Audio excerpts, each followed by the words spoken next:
Hey everybody, welcome back. Joe from Joe of All Trades here, bringing to you another episode of Flick Picks. I'm currently at a work conference in Cleveland. I am in my hotel room and I've got a little bit of extra time and not much to do right now. So I feel it's a good opportunity to catch up on my Flick Picks content and getting out, these movies for recommendation to you, hopefully, if you're watching. If you like this video, please like, comment, share, subscribe. If you tell me how you feel about the movie, if you end up watching it, feel free to comment, make any recommendations for other flick picks that you'd like me to cover in the future. Again, just kind of reiterating, what flick picks is all about. It's basically movies that have flown under the radar or were not all that successful at the box office, but they're really good movies. They've got a great cast or tell a great story. And today I am bringing to you 1990s State of Grace, starring Sean Penn, Ed Harris, Gary Oldman. This is a really fantastic film. It tells a really good story. It's got a great cast, but it wasn't very successful. So I want to talk about it today. I recommend you watching it. Feel free to go ahead and take a look. Let me know how you feel about it, but let's dive right into it, okay? So this was distributed by Orion Pictures. Producer was Ned Dowd. He was also known for producing Last of the Mohicans, which is obviously a fantastic film, Shanghai Noon, Wonder Boys, and Apocalypto, which Apocalypto will probably be on Flick Picks in the future. The director is Phil Janu. I'm probably mispronouncing that. But he was more so known for directing music videos than anything else, specifically for U2. And that wasn't totally uncommon at this time. I mean, David Fincher was known for directing Madonna videos before he was given an opportunity on Alien 3 and obviously becoming one of the most prolific contemporary directors of our time. The budget for this film, it was $18 million according to IMDb. That's the only real place I could find it. The box office only brought back about $1.9 million.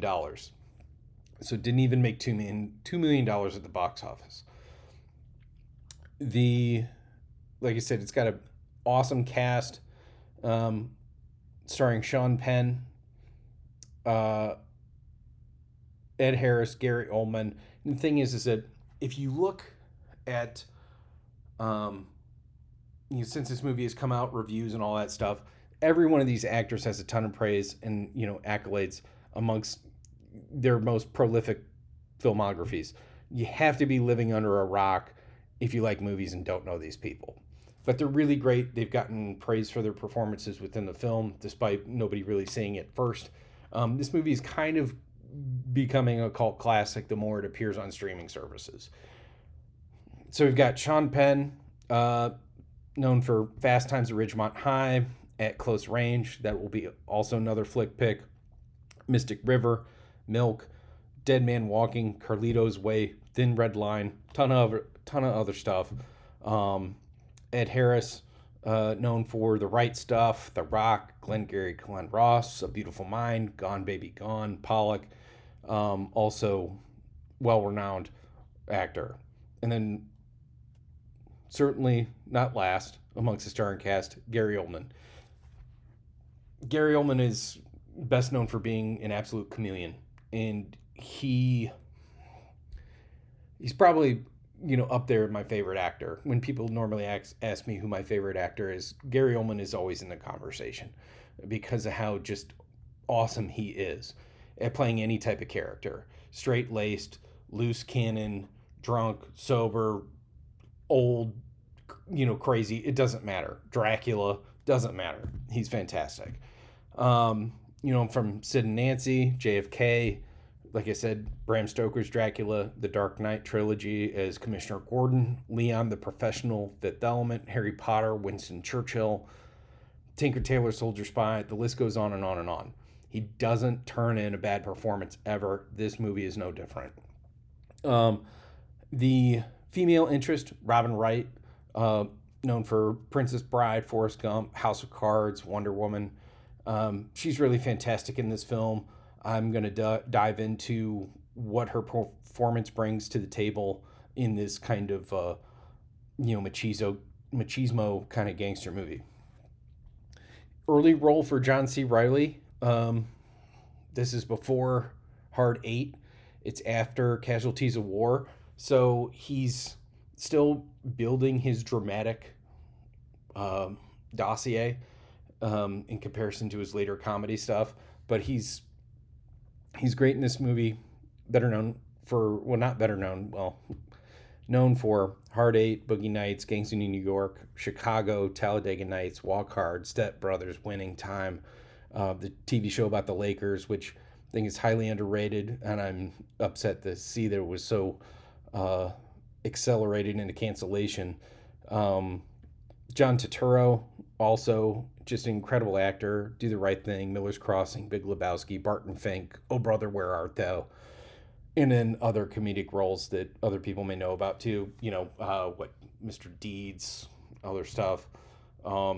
Just the fact that this movie made no money, even with this cast, it's an absolute crime. So, not in addition to the cast, something that's also highly regarded is the film's music. The music is by Ennio Morricone. And if John Williams has competition for the greatest film composer of all time, I probably put Ennio Morricone there in my personal taste. Not only is Ennio Morricone a film composer, he has over 100 classical works not made for film.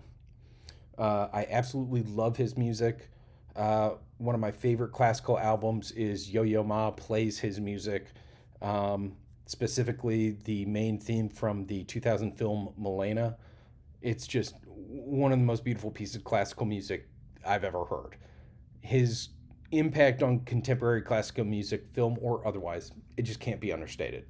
And here he is on this unknown film. So, let's just jump into the synopsis. Basically, Sean Penn, he knows Irish mobsters in New York. He returns to a familiar neighborhood.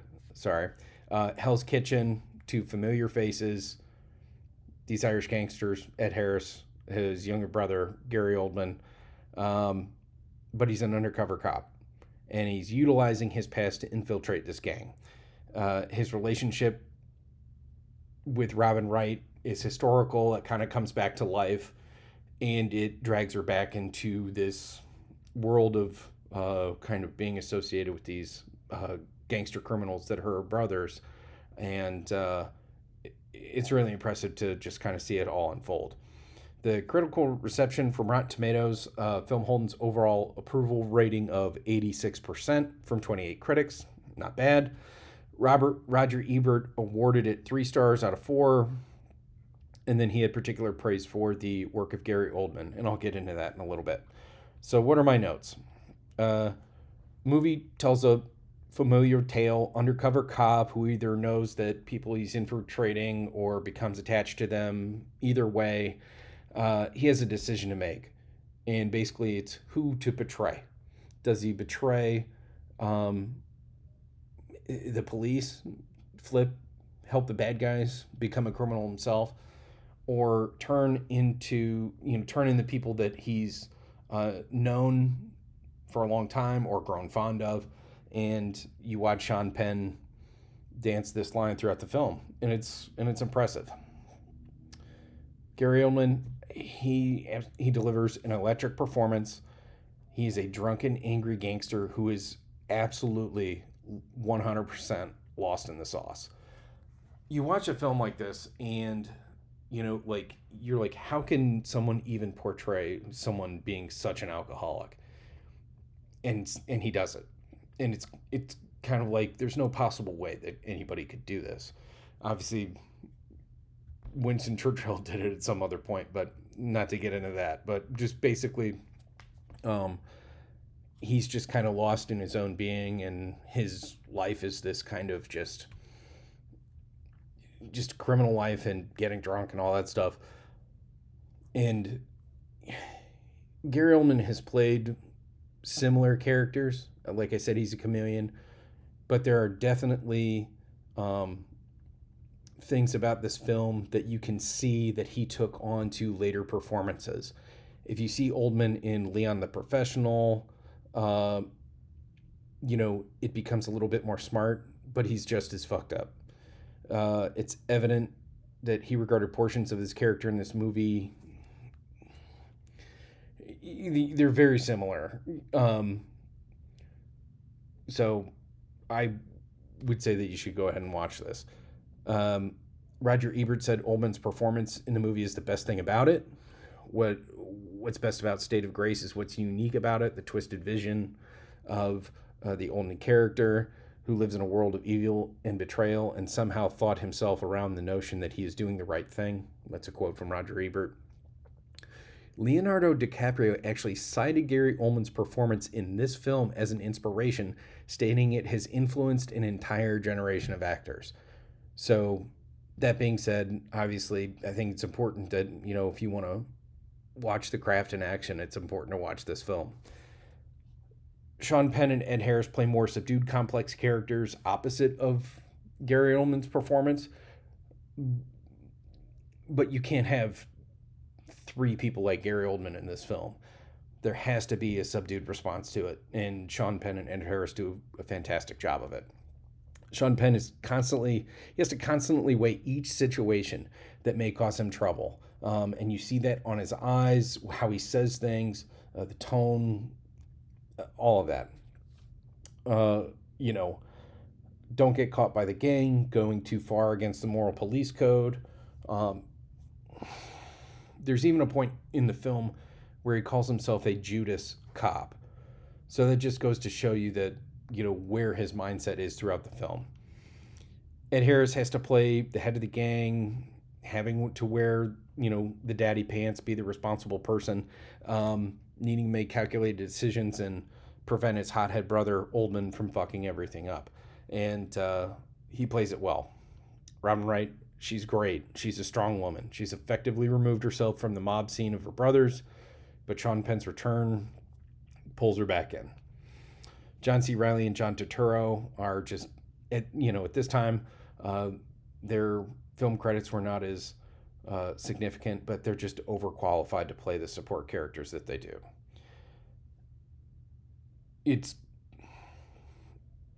This movie, the fact is that it was not so popular when it was released, so the film quality of it has not really been remastered. It's obvious that this film was shot on older cameras.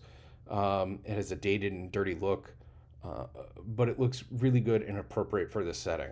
I talk about this in a lot of flick picks, or if you hear me talk about movies, there's just this aesthetic about late 80s, early 90s New York movies, whether it's a crime movie, whether it's a comedy, or even other big cities like Chicago or anything like that.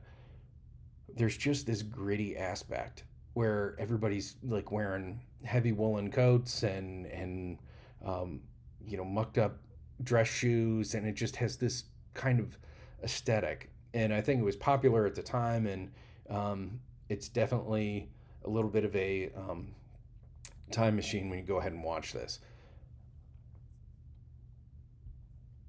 There are several high tension moments that are well shot. The acting in terms of the actors illustrating time is of the essence, and the score to make it all puts together a great film. So there's many scenes, well, not many, but I mean, there's several scenes where there's high tension. You know that something needs to happen quickly, or something even worse is going to happen. The score matches it perfectly.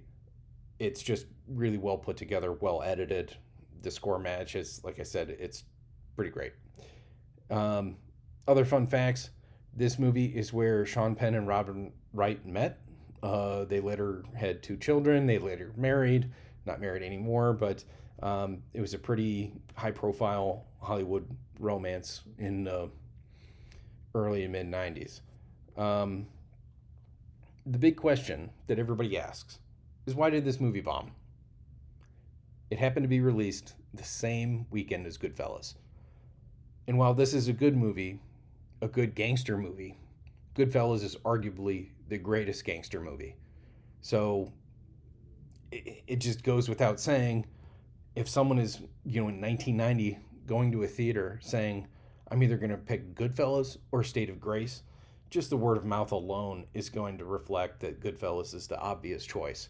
So I think that's really what did it in. Uh, and then this movie, it was inspired by a real life Irish gang in Hell's Kitchen called the Westies, who did have some territory and some influence um, within Hell's Kitchen. But they, and as you will see in the movie, they kind of have to kowtow to the Italian mafia, and kind of the table scraps that they get are essentially given to them in moments they need to push back and try to get more. It's currently streaming for free on Tubi and Pluto. I've seen this movie frequently on streaming services, basically because, if you start watching these movies like me, you'll realize that the films that do not make a lot at the box office, they get to streaming pretty fast, and they're just there to get something back. I don't know, I don't know how they could from 1990. Someone will have to explain that to me at some point. But I see it for free all the time. So I highly recommend checking out State of Grace. If you're in the mood for a gangster film and you want something new that you haven't seen before, um, you know, even, obviously Goodfellas, The Godfather, but even if you've seen stuff like King of New York, True Romance, Belly, Deep Cover, all those movies that have gotten more attention than this, I think it's time to try this out. So if you like this video, go ahead and like, comment, share, subscribe. Leave a comment in the section below. You can find us on YouTube and Spotify. It's Joe of All Trades. You can find us Joeofalltrades.content. We're also on Instagram for photos and more food content. But thanks for watching. Take care.